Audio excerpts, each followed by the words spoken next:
कहते हैं कि अगर निभाने की इच्छा दोनों तरफ से हो तो दुनिया का कोई भी रिश्ता कभी नहीं टूटता। एक बार एक आदमी ने बहुत ही खूबसूरत लड़की से शादी की। शादी के बाद वे दोनों खुशी खुशी अपना जीवन व्यतीत कर रहे थे। उस आदमी ने उस महिला की खूबसूरती का बहुत ही तारीफ की और उससे बहुत प्यार करता था।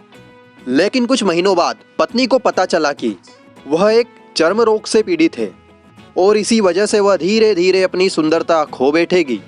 यह जानकर पत्नी मन ही मन सोचने लगी, अगर मैं बदसूरत हो गई तो क्या होगा? मेरे पति मुझसे नफरत करने लगेंगे, मैं उनकी नफरत बर्दाश्त नहीं कर पाऊंगी।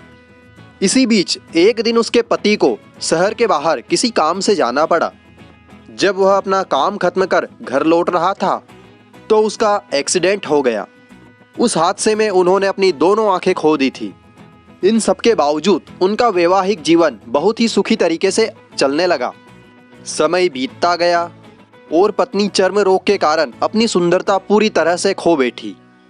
वह बदसूरत हो गई, लेकिन उसका अंधा पति यह नहीं देख सका। इसीलिए उसका असर उसकी शादीशुदा जिंदगी पर नहीं पड़ा और वह हमेशा की तरह उससे प्यार करता रहा। एक दिन उसकी पत्नी की मृत्यु हो गई। अब पति अकेला और उदास था। उसने उस शहर को छोड़ने का फैसला किया। उसने अपनी पत्नी की अंतिम संस्कार की सारी रस्में पूरी की। अब दूसरे दिन जब वह जाने ही वाला था कि उसके पड़ोसी ने उसके पास जाकर उसे देखकर कहा, तू अपनी पत्नी के बिना कैसे रह सकेगा? आप देख नहीं सकते और आपकी पत्नी हमेशा आपके साथ थी और कई सालों तक आपकी मदद करती रही। यह तुम्हारे लिए कठिन होगा। पति ने उत्तर दिया, मित्र मैं अंधा नहीं हूं, मैं बस अंधा होने का नाटक कर रहा था, क्योंकि जब मेरी पत्नी को अपनी बीमारी के बारे में पता चला तो मुझे एहसास हुआ कि वह उससे ज्यादा परेशान और डरी हुई थी। अगर मेरी पत्नी को पता रहता कि मैं उसकी कुरूपता देख सकता हूं तो उसे उसकी बीमारी से ज्यादा दुख होता।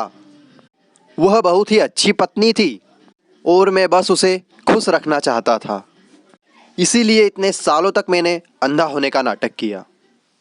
दोस्तों, खुश रहने के लिए कभी कभी हमें एक दूसरे की कमियों से आंखें मूंद लेनी चाहिए। ऐसी और कहानी सुनने के लिए वीडियो को लाइक और चैनल को सब्सक्राइब करना मत भूलिएगा। मिलते हैं अगले वीडियो में।